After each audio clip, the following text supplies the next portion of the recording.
Hello, and welcome to Next Generation's First Generation, a Star Trek Next Generation watch-along podcast where we usually release our episodes on the 30th anniversary of the airing of the original episodes of Star Trek The Next Generation. We have made it to 1991, 1987 and 1991 on the 11th episode of Season 4 of Star Trek The Next Generation, a classic in the history of all of Star Trek, Data's Day, starring Brent Spiner as Data. Patrick Delmore, and with me, as always, is my co-host, Mr. Sasha Shouties. Hello, how are you all doing today? Patrick, it's good to see you again on the good old Skype monster. You too. So, this is a really fun episode because it's a letter. And not only is it a letter, it's the plot through Data's eyes. It almost has a Lower Decks feel to it when you think about it. A little bit. Alright, so as we all know, you're going to queue this sucker up on your DVD or Netflix. Today we're watching on the Netflix. We'll give you the countdown. Ready for it? 5, 4, 3, 2, and play. So we are with Data's personal log. He is writing to Bruce Maddox, who we've seen in a previous episode as the guy that wanted to take Data apart. Yeah, there was a big court hearing over to whether or not Data was property of the Federation or a self-determined sentient being. Now, there is a whole backstory to this episode that I wish that we had, which is that this is the introduction of Keiko O'Brien, Keiko soon-to-be O'Brien, who considers Data not just to be the guy that gives her away at her wedding, but she calls him her father. There's a whole relationship there we know nothing about. Yep, that everybody else is comfortable with. That's the whole episode of the show. I mean, it does not, to me, make a whole lot of sense, O'Brien and Keiko as a couple. And I would have liked to have seen, why they fell in love and how Data, besides just introducing the two of them, but being to Keiko an integral part of why they're getting together. Yeah. Well, I know that when they were thinking about writing this episode, they thought it'd be pretty neat to have an on-ship wedding. They've been thinking about doing an episode about it for a while, but they were struggling with who should get married, because we can't marry off like Picard or one of the lead characters, because that would fundamentally change a lot of the dynamic of the characters moving forward. So they really liked what Colm Meaney was doing, and so that's where they started. We really like O'Brien. Let's give him a wife, more or less. And then they introduced Keiko. But you're right, they had to kind of quickly assemble this unknown relationship beforehand, because you have to ask yourself, well, why should Data be involved with this person if he's struggling with emotions and feelings? We just love him as a father figure. So it sounds like a quick band-aid to me, but they make it work. They just need a justification. Now, Rosalind Chow, I believe, is Chinese, but she's playing, she's American, but she's playing a Japanese woman in this. I believe she was born in Anaheim, if I remember correctly. Yeah. She was also in a lot of other movies. Joy Luck Club. Yes, that's right. Recently on the show, Better Things, as the sister-in-law to the main character. She plays Kevin Pollak's wife on that, I want to say. I think she's 31, 32. Sounds about right. So in her early 60s now. And here we go. O'Brien is just losing it right now. And that's the first time we really see O'Brien become himself. Yes. Because moving forward, O'Brien is, he has no problem having an emotional response. But before this, it's always been very, yes, sir, no, sir, I don't know, sir, we'll get into it right away. He was just kind of the dude. Yeah, he's and he can hang out casually with Geordi. He can get mad at Data, both of whom are officers and he's not. Mm-hmm. So they're in uniform, and rank is kind of dropped to hang out in the in 10 forward, and just kind of buddy. And now, I would think, as O'Brien is kind of presented as the working class guy on the show, that he would be really bugged that that Data is an officer. Well, why would you say that? Because he's a robot. But he's a robot who went to the academy and graduated and earned the rank. Which, again, O'Brien did not go to the academy. You don't have to go to the academy to be in Starfleet, especially if you're enlisted. The academy is an officer training program. So O'Brien. Go ahead. So O'Brien went to, like an engineering school run by the Federation, and got assigned to a ship. So he probably, like a lot of blue collar guys, it's kind of like, college boy over here. And it's like, why in the world would a computer need to go to an officer training school? And well, it just kind of depends on how prejudiced O'Brien is. And yeah. For all we know, we know from Deep Space Nine later on that he is kind of prejudiced. Towards Cardassians. That's yes. The thing. So there's something that they introduced here at the beginning of the episode that we kind of missed. Oh, that's a beautiful Ambassador class ship, by the way, we just saw. When the change of shift and Riker came in to relieve Data, the lights came up when they began the day shift. Now, Gene Roddenberry always wanted the lighting on the ship to adjust itself to emulate sun up, sun down, night, day. And I'm glad to see that they continued that. You see that a lot in the Voyager Voyager series. Oh, and here's our really rude Vulcan. Yes. This right here, folks, is the B plot, and the only reason the B plot is here is because they, quote, did not want a scrapbook episode.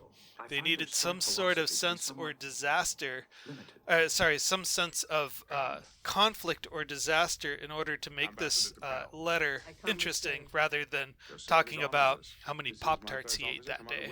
It's a good story, though. I like it. Mm-hmm. And it also brings up, because Data would really have no other reason to say this, is like, he thinks the best he would ever be able to do is to be a Vulcan, to repress once he had emotions, he would just have to repress them and continue to work from logic and stuff. I like Data's analysis here on the bridge, where he's talking about the sense of irony. And I keep on thinking back to your autism comparisons, where coming up here really heavily. Yeah, you can observe the behavior, but it may be difficult to emulate or to truly understand or to extrapolate meaning without direct explanation. Now here's Mott the Barber. Yeah. Who's a Bolian, and I'm going to plug another podcast that just did an amazing episode about the Bolians. Give Me That Star Trek, which is on the Fire and Water Podcast Network. Siskoid, and I can't think of the name of the other guy on the episode. Really get into the Bolians, who we learn the most about through jokes on Voyager and in the role-playing guide. I did not know that. Hey, is that a Tellarite behind Data there in the chair? It could very well be. We don't usually see female Tellarites. No, we don't. I always thought it was funny that there's a bald guy who's a barber. Yep. A guy who has absolutely no hair, in him or in his entire planet. Oh, look at that! The hair is changing color. I wonder if that is a remastered effect. Like, I wonder if that's in the original standard definition or not. I like that this. what is it? This kind of that scene with Data and Geordi. Data walks in and calls Geordi a lunkhead. God, there's so much going on that I want to talk about. Remind me to talk about this room that they're in with the creation of gifts. Yeah, But Data goes into the barber shop and he calls Geordi a lunkhead, and Geordi is somewhat offended. And this kind of counters something that they did in the original series, where Lincoln meets Uhura and uses a derogatory term to refer to her. And she is completely nonplussed by it. And Kirk explains that, yeah, people, that term that he used is obsolete and people are not affected by hearing it anymore. But it's like, people can tell condescension. People are still going to react when you say something that is, that's rude to them. It doesn't matter what the term is and how we use it now.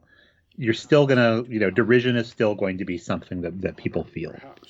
So back to this room. This a replicator room of some kind? Yes.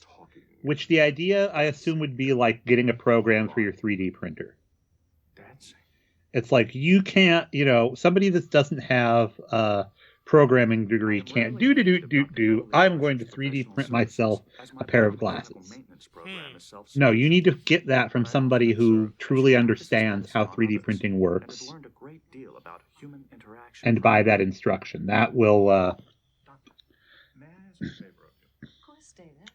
Would you teach me to dance? That's kind of how the market will continue once those become more widespread. And that you also have to buy all of the components for it. And not to mention the refill canisters. Yep. Yeah, I really like this episode because we saw that replicator room there. We're seeing a lot of parts of the ship that we don't normally see. Very true.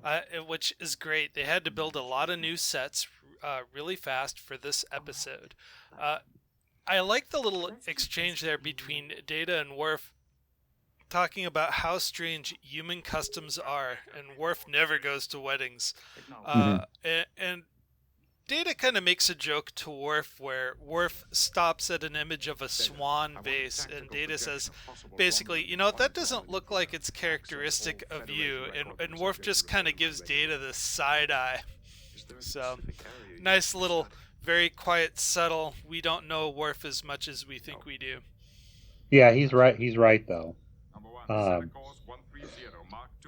Years ago, like almost 20 years ago, my sister worked with somebody whose father passed away, and she got him like, one of those Hallmark cards that's like a ton of dialogue in it, and I'm standing next to her and I'm like, give him this one. And it's a picture of like a guy from the back on a lonely lake, like rowing a boat, and there was no text in it at all. Uh-oh. And I said, give him this one and write what you think in it. And yeah, the guy like just broke down getting that card. Oh, because it was like truly, it was her sentiments. That's a sweet story there. Yeah. Nice. Did you notice Data was tapping his fingers nervously on the control panel there? And then he had to stop and look at his finger like, hey, what are you doing?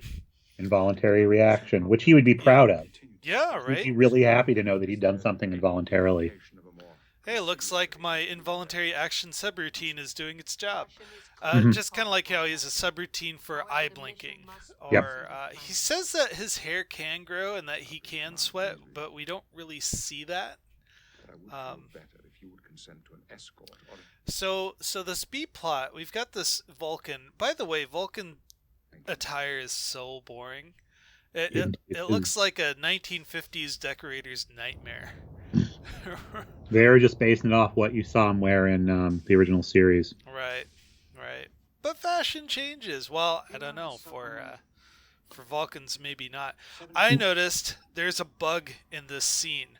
When Data, literally a little insect, when Data puts the bowl of food on the floor for Spot, you can see a insect crawling to the left or to the right. Huh.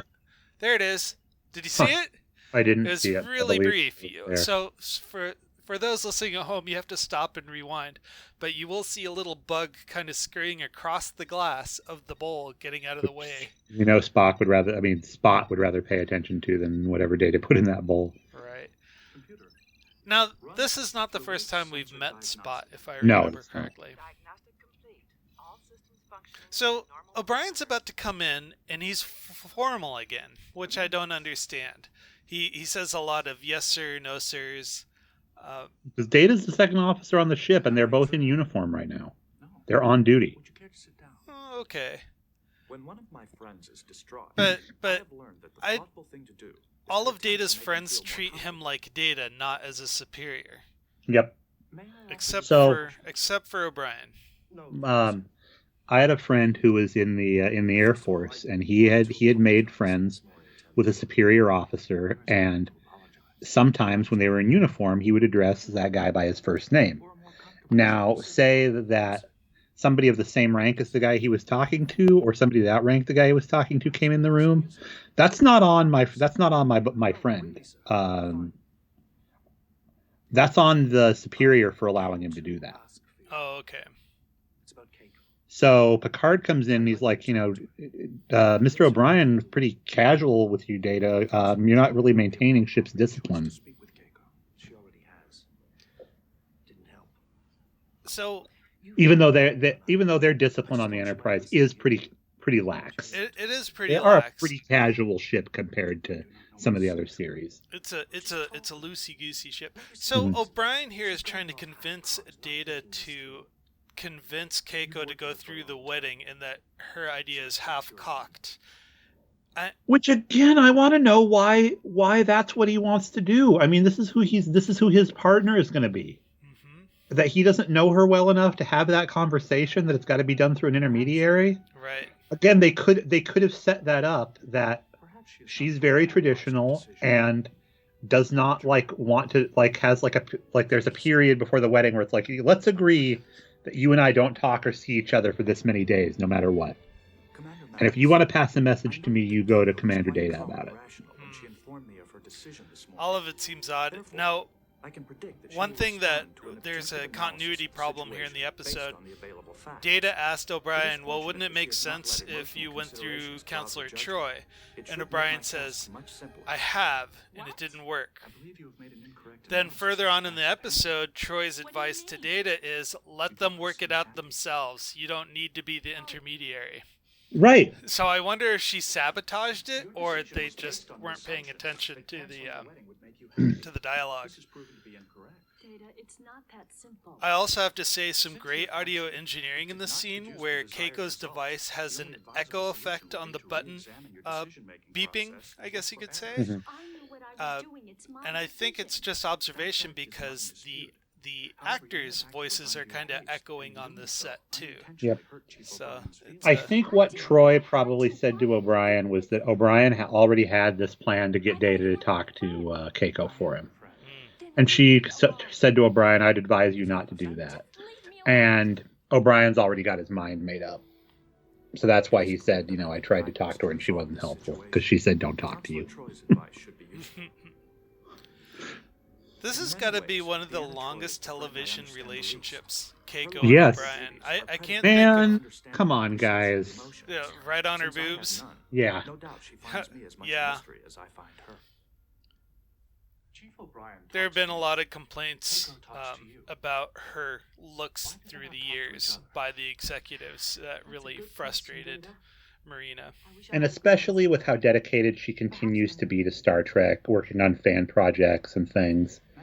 I mean, I think she's more beloved now. We've talked about this, than she was at the time. Yeah. Well, the fan base loves it when the stars react and participate. John Delancey could have had a field day with his post-Trek career engaging with the fans. But no, he's just like, nah, I just take the next job that comes along. Although we did get to see him or hear him as Q on Lower Decks this year. Oh, no kidding. Oh, I got something to tell you. So I finally reactivated my CBS All Access Pass. And the question is, what do you think put it over the top? Was it rewatching Picard? Was it the new release of the Discovery series? Was it Lower Decks? I bet it No. was Lower Decks. It wasn't No. any of those? It wasn't any of those. What put it over the top was they restarted showing The Amazing Race, and I'm like, ooh. That's a couples show, though. You and Jem watching that together? We do. We watch Yeah. that a lot, and I'm like, okay, now I have Total couples show. So I've got 4 good shows I now can watch that justifies a subscription. Yeah. Usually, why do you ask? And I love how much Troy likes Data. Though they consider each other a mystery, if I remember right. He considers her a mystery, but she thinks he's great. And I don't know anybody else that she acts like that toward him on the ship. Mm-hmm. Even Geordi is still kind of like, hey, let's I'm your buddy and let's work on this. But she's like, because in the Tin Man episode, she came and kind of put her arm around him, and in this one, she's like, you are more human and adapting more to human things than you give yourself credit to at all. You have priority 3 clearance. This is the scene where the twist is suggested. She asks Data, and we also learned something important about both Data and the ship's computer, is that she asks Data some security questions about what the ship is capable of, and Data's like, I'm just like the computer on this ship. I have to report any inquiry like that to the captain. Oh, okay. But she's able to go, okay, then I didn't make that inquiry, and Data can go, oh, I guess she was just testing me like she told me here. So he lets it go. The actual computer wouldn't do that. No, the computer would just say, hey, someone made a request. I challenged them. They couldn't satisfy the request. Yeah. I was curious as to your security safeguards. So this is where Data should, I always thought he should have a live Wi-Fi connection to the ship at all times. So he could actually interface with the computer and say, okay, so this request was made. Is there anything I need to know in your database? Well, considering what he did in Brothers and stuff, you don't want him to have that. Yeah, right? Maybe that's a firewall they put in. It's like, yeah, so you're a cybernetic creature, but we do not want you to have direct access to the computer at all times. You have to interface you would everybody want else. him to be on the. Sorry, I didn't mean to talk over you. Finish your thought. I feel like I overtalked. Oh yeah, not a problem. Thank you. You would not want him to have direct access to the computer. You would want him to interface with the computer just like everybody else to make it equal across the board. What would have happened, but well before Nemesis, is Data would have become an admiral, and he would have been in the Dominion War, basically moving ships around and stuff, not delivering supplies to colonists in an invisible outfit and going crazy. No, he would be in the deep in the Starfleet ops. Yeah, he'd be with the tacticians for sure. Yeah. There's a great GIF with Gates McFadden here, where she's tap dancing into the future. Have you seen that yet? Yes, love it. This is one of the most classic scenes from all of Star Trek. It's because it's those human moments. Okay, so the shot that we're looking at now from the top, it's a stand-in for Data, but of course. but looking straight forward, they are both obviously dancing. Gates McFadden is a choreographer also by trade, so she had no problems doing this scene. Brent Spiner did it kind of halfway. So when the shot is really, really far away, he obviously couldn't do it. But yeah, that's not him, obviously. But I love that she's in high heels too. I know, right? Now, I'm not saying this is a immature, sexy way, but I didn't realize until now just how wide Gates McFadden's hips were. Because she's a dancer. There we go. That one right there. Yep. Skating into the future. go, Data, go! Not bad. She looks disappointed that Data learned so quickly. Successfully learned to dance. I'd say you picked up the basics. Yeah, because I mean, as you can see, he could have just used the computer. I mean, Troy would have recognized it as like, no, he wanted to spend. He, on some level, wanted to spend time with you doing something you like. Yeah. That's why he asked the doctor. This is Because it's bonding. This is really reminiscent to when he wanted to be a comedian. Remember where he brought up a stand-up comedian routine and was practicing humor with Guinan? Mm-hmm. I would almost like to see a montage of all of Data's attempts on the holodeck to try to be human. It's almost like his practice sandbox. So now they're slow walking. Oh, now have you ever danced? Not really. No? So one of the rules is you can't look at your feet, but you have to know where your feet are going. And I absolutely love what Data says here, where I can't anticipate your moves unless I look down. Mm-hmm. And this time, watch my feet. It's good. It's great. It's great physical acting on both their parts. Oh yeah. I mean, poor Gates McFadden had to be just cracking up all the time doing this. And Data's got to be Brent's got to be so rigid in all of these scenes. He usually doesn't move a lot. And how is that accomplished? A lot of the scenes are them standing or sitting or walking, but here he's being very aerobic, moving around, twisting, bending, turning, jumping. Not really jumping, but In an animated setting, I believe you would see like Data do things like rotate his head 360 degrees, or like, you know, move his body in basically ways that the human body can't. Look into my eyes. there's some literal acting there. Mm-hmm. This is a very complex set of variables to coordinate, Doctor. You are doing fine. You know, I think teaching Data to dance would be one of the first things you'd want to do when it comes to social interactions. Oh, look at that cheesy smile. Is it Lieutenant Juarez? Yes, Doctor. Her contractions are now 1 minute apart. All right, No. I got to deliver a baby. Why don't you program Dancing, an artificial dance but your partner? dancing made me smile. Don't be afraid to experiment. She pulled a Bashir, I will. Yep. Thank you, We're- Doctor. faked a medical emergency to get out of an awkward holodeck situation. Well, at least she wasn't in a parasailing costume. You know, a big piece of spandex. And now this slinky lady's going to dance with Data. He's like, no, computer, I asked for an Amiga 3000. Oh, boy. I wonder if he's still wearing his cheesy smile. I think She looks her hair is a little bit too similar to Tasha's. right. Oh, look at that smile. She's got that bun in the back and that bun on the side. Yeah, the 90s rap. Oh, and you know, Riker is telling a filthy story right now. Look at the look on the ensign's face back there. Right. He is not telling an appropriate story. Data's like, logging all this for HR, just in case they ask me about it later.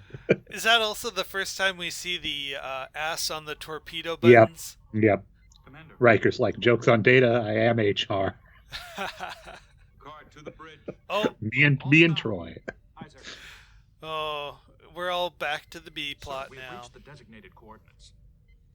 Hold this position. Life, science, Long-range ba-dum, scan. bum, bum. Yeah. Captain, I am detecting a ship in the neutral zone. Configuration?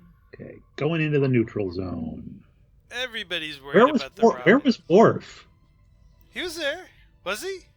No, he just walked in, because isn't the turbo lift is over there by Text only. Maybe he came out of the bathroom on the left side Yeah. of the set. Could have been. He's dropping a cling off. Yeah, a growler. Oh, brother. Yeah, this is a fun episode, and it's nice because you compare this letter to Bruce to what happened in Picard, and it just feels so vanilla. Yeah. If this was a Picard episode, it'd be, Data trying to avoid an assassination attempt while talking about how hot his tea is. Well, it would be like I can say all these languages, but Keiko wants me to do part of the wedding in Japanese, and I don't know. And I am Admiral Mendak. I'm Admiral Mendak. I'm a Romulan. This dude, he's so pensive. Mhm. I feel like he's holding a turd in. This is my robot. When I push this button, it goes beep. Oh, I was wrong. This episode is the first appearance of Spot. Huh! I'll be darned. I could have sworn we'd seen Spot before. I know, they're starting to blend together. We don't actually... Spot doesn't get his name until the episode in theory. Huh! I'll be doggone. And the cat was Brent's idea, by the way. Huh. That was kind of neat. Oh, they call it the Replicating Center. I was about to call it the Replimat. Replimat's good too. Chief O'Brien.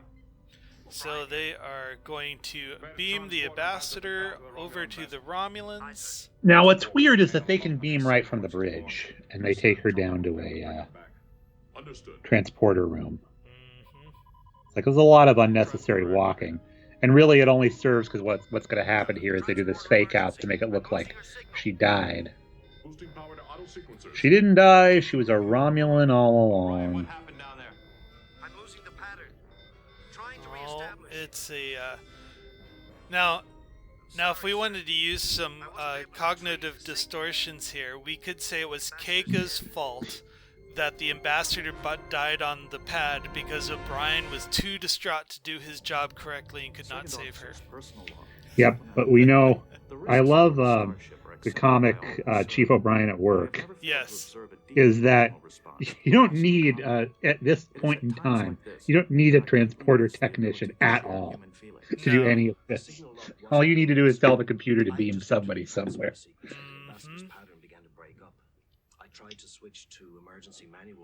It's like, I would love it if somebody came on to be transported and it's like, where do I stand? Oh, anywhere on the pad. Like, anywhere? Do I need to be under one of these lights? No. Anywhere on the pad is good. I can't find any system flaws in the unit, Captain. The engineering status reports were all normal. None of the backups were activated. So now they need to tear apart the transporter pad. I remember O'Brien saying in Deep Space Nine how boring everything was on the Enterprise because things worked. So whenever they had to tear something apart, they were really excited because it was actually something they could do. Yeah. Yes, level 1 diagnostic. You just made my day, man. Her molecular structure dissipated instantly once the pattern was lost. So yeah, there was a bunch of debris. But I don't know what it was. I love that Data's genius idea in this is to go, why don't you check and see if the debris was her? Oh, it's not. It's not part of standard procedure. Good thing I had that idea. Bridge to Captain Picard. Admiral Mendak is hailing. He wishes to speak with you. Mendak. All right, well, I gotta walk back up there now. It's all back and forth in this episode. Is there a problem? Still waiting, Captain. Is there a problem? I think you're full of it. Excuse me. What kind of malfunction? Yeah. We are still investigating that. All right, you're faking being bugged. This was a real thing. You would have made me beam her from the bridge, where you could have watched us do it. Well played, Captain. Well played. And then he's all like, "Well played. You're as evil and crafty as a Romulan." Mm-hmm.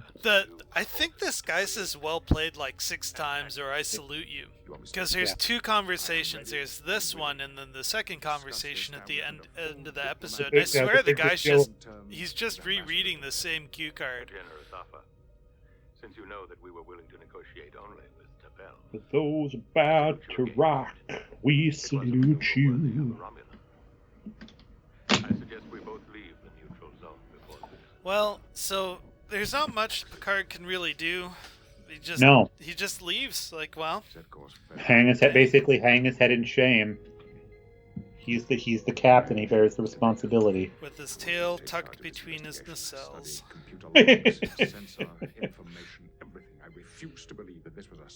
Now I do like what Picard does here. I was thinking about this earlier. Picard gives Data a very important mission. He's like, investigate this death. It doesn't feel right. And I was thinking to myself, from a leadership point of view, it's like, if I were Picard, I'd be tempted to use Data for all the investigations. But when it's supposed to be Worf. Right? Now, this transporter scene here was actually stolen from Hollow Pursuits. They just reused the test container being beamed back and forth.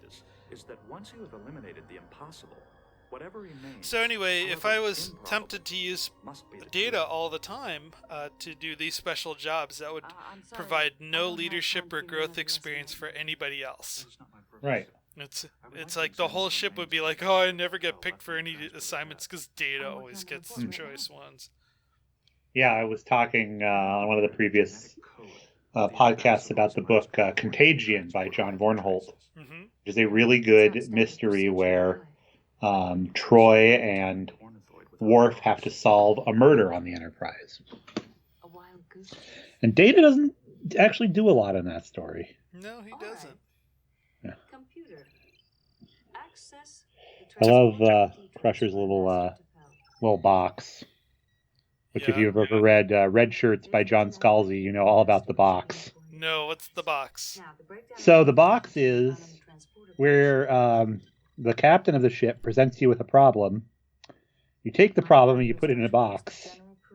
And whatever amount of time it takes to figure out what happened, you wait, you open the box, and the solution is in there. Okay, yeah. They frequently use it in Star Trek. Yeah. That just means we're using the resources of the people inside the box. Yes. I always wondered what was behind those blinds in her office.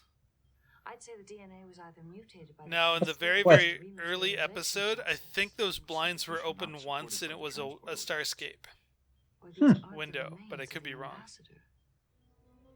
Pulaski wrote a bunch of really rude graffiti and using a chemical that's impossible to make go away. The abnormality found in my investigation was a temporary increase in the matter-to-energy signal ratio. Oh, now we've got Data giving the report basically saying she got beamed off and was not murdered. This is highly improbable. Killed. Died. A second transporter signal from where? From the Devoris. Romulan transporters operate on a similar subspace. Wait, the Romulans beamed her off and we didn't know? Yeah. Maybe Worf should be in this meeting. He really should be. Well, no, he'll just want to shoot at them. Yeah. Worf's only job is to suggest we fire on them, and someone says, no, take it down a notch. Mm-hmm. Oh, a notch. Okay, half a notch. What does half a notch mean? You can kick your control panel as long as nobody's looking. Oh, there we go. Worf's finding the ship. That's his job. Yeah. He also takes the con in this episode, which is interesting. You don't see why, but he's at the con and Data leaves of duty. Yeah. I missed that. It hasn't happened yet. Oh, okay. It's like that's his old job. Originally, before Keiko, they were kicking around the idea of having O'Brien marry a con officer who was to replace Wesley. Huh. It would have made more sense. Now, don't get me wrong, I like Rosalind Chow, and I like that she's the, she's the botanist, and then she's the school teacher on Deep Space Nine. She's something in O'Brien's life that isn't Starfleet, but they don't make sense. They do not make sense to me as a couple at all. No, what do they have in common? Absolutely nothing. Yeah. But, sometimes opposites attract. Yeah. I'll tell you one thing, though. The actress always looks super uncomfortable when she has to make out with O'Brien. Yeah. I always felt sorry for her. Why didn't they just have it? They didn't have they didn't have PDFs, Some couples don't kiss. especially in the future, it'll be much more normal to be like, yes, I'm in a relationship with somebody who we're very much in love, but we don't touch each other very much, especially not when people are looking. It's called being an ace. Yeah.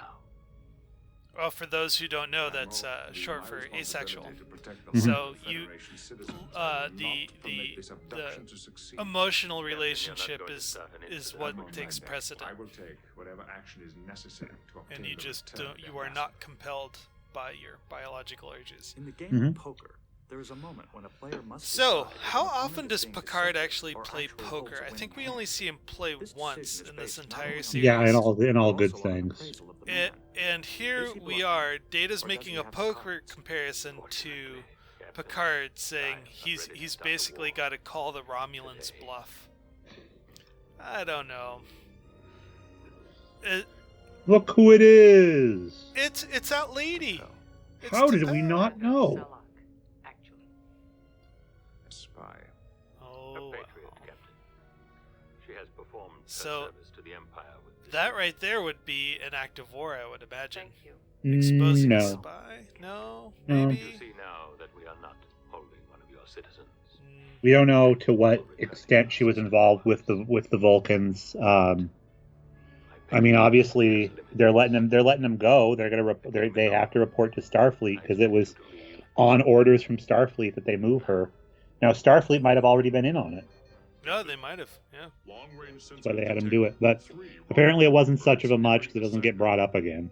Some days you get the bear, and some days the bear gets you. God, Riker. Some days you get the bear. Someday the bear gets you. I'm gonna go to the holodeck and kill a bear. Well, he's from Alaska, so Yeah. he probably has to kill a bear every time he takes out a bag of garbage. Well, there we go. The super big Romulan ship. So here's Keiko, and this would confuse me as Data, and I really wish that he went into this a little bit more. So Data's on the apology tour right now because he assumes that he has insulted Keiko. Because the last time they talked, she basically threw a temper tantrum, walked away, and yelled at him, "Just don't bother me with this," or something Yeah. like that. Yeah. Geez, Dad, leave me alone. Right? Dad. And now she's totally okay with this, giving him a flower, a carnation, and all this being nice. If I were Data, I'd after she gets done saying what she needs to say, is like, now I'm really confused because the first time we met, you were really angry with me. And the second time you met, you were okay. This isn't really about me at all, is it? So what's Yep. going on? Because you made it sound like it was about me, but it wasn't. Oh, God. It's like she fell into a Hallmark store. Yep. Oh, what a terrible wedding dress. That's what Wolverine's wife wore when they were getting married. What? Yeah. No. Yeah. Mariko Yoshida, sure it is. It's a very traditional Japanese bridal gown. But it's all It's all made out of sci-fi'd. it's made out of whatever bunting they had lying around the studio. I mean, it would look nice if it was in traditional fabrics and not the space age wood thing. So. I love his thing that he's really happy. That this is kind of why he became a captain of a starship, is to do things like this. To marry people. I think the show ends with him welcoming in a baby too. Yep. That I could have done without. So, it's really funny. You may have missed this. At the very beginning of the episode, they talk about how this ensign went into labor. And the baby wasn't delivered until at the end of the episode. So that poor ensign must have been in labor for 2 days? It happens. Oh. It happens. Now, Rosalind is a good actor. Or actress, and I think she plays the Keiko character very well. It's when she has to get into the roles of PDA, that's when it starts getting awkward for her. And there have been a few times where her and Colomini will actually laugh through a kiss because I would imagine the scene is so ridiculous. But they keep it. A good example is when the Cardassians arrest O'Brien in Deep Space Nine because they think he's smuggling torpedoes or something like that. Well, here we go. It's the miracle of birth. There's Picard and Data looking at the baby. It immediately makes the song from Lady and the Tramp where she's looking at the... What is a baby? Oh, there's Worf. Yeah, Worf. And Worf's got the con. Systems normal, sir. We are on course for Adelphus 4. Engineering is realigning the main deflector dish. There's the shift pass down. I've never been able to figure out the shift rotation, but I do remember this YouTube video of Star Trek: The Next Generation Night Shift. Yep. And you have a whole bunch of just college bros. From what's it called? Way of thinking, acting, and feeling. Robot Chicken. Yeah, that's right. And they meet the. But yeah, you would have. I mean, with Data, he doesn't need to sleep, so he could run both shifts. But you would have Captain Picard and Riker, who is the first officer, and then probably there would be another red shirt commander who does run another shift. Yeah. Well, there it is, my friend. Yeah. Fun little non-starter episode. 4.5 stars. 4.5 stars. 4.5 dancing doctors. Ooh, that's a lot of doctors. All right, let's see here. Wow. Well, I'll tell you one thing, man. I really like this episode because it felt like reading a diary entry. It's not every day you just get to see a day in the life of one of our characters. I don't think we needed the ambassador plot arc. I think we could have... I would like to see them flesh out the relationship between Keiko and O'Brien and Data. Which happens in the very next episode. I know, right? That's the Big O'Brien episode. Yeah, that's where they meet the Cardassians for the first time, if I remember. But Data, what they could have done is a number of flashback episodes to show how that relationship was built. Yes. Or there's your plot twist. Instead of having the drama-filled arc of the ambassador, you could have the flashback of a disaster which bring Keiko, O'Brien, and Data together. Then you still have your danger element. Yeah, well, you don't want to have it be a disaster because the disaster episode is where Molly is born. True. Well, it needs to be a different tone than that one, But if you're Bruce and you're reading that letter, you're like, whoa, wait a minute. Someone thinks you're father dad. Father of the bride. Yep.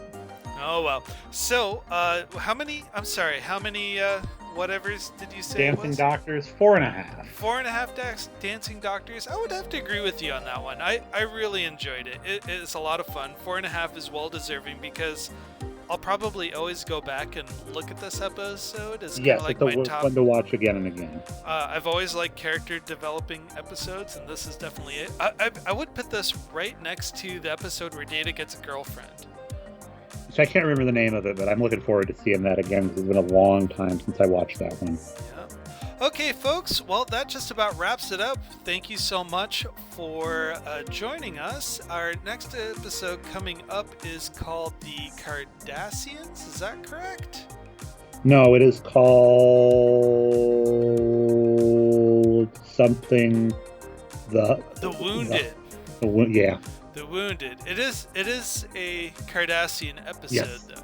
Just not called The Cardassian. But it's got the warden from, what's it called? Shawshank Redemption in it. No. So Brian's old captain. No. Oh, that's great. Yep. All right. Well, with that, folks, we'd like to say have a wonderful day.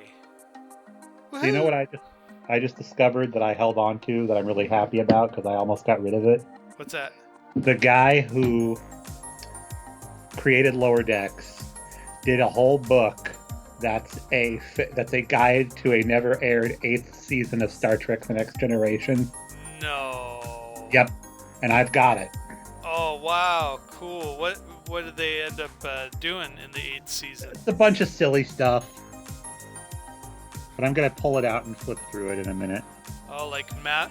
I hope they don't have any more mask-like Aztec temples. Oh, totally shit like that. I mean, it's all, we're just going to run this into the ground. Alright. Why am I interviewing you guys? So you're the guest. So Sasha, what is Star Trek Hi, Next I am Generation? the guest. So Sasha, what is Star Trek Next Generation? Seek us out at Next Generation's First Generation at iTunes, Google Play, and YouTube. Music credits include Electric Car by Poddington Bear. Broke for Free. As Colorful as Ever. Glass Android and Telecom by Lee Rosevere. audio engineering by Sasha Shouties. Chief Meme Maker and episode cover credit goes to Matthew Kirshner. Logo and graphic art design credit goes to David Clawwitter. And special thanks to Patrick Delmore for working with other podcasts to make sure the good word gets out. If you'd like to email the show, you can email us at nextgenfirstgenpod@gmail.com. I've been Patrick Delmore.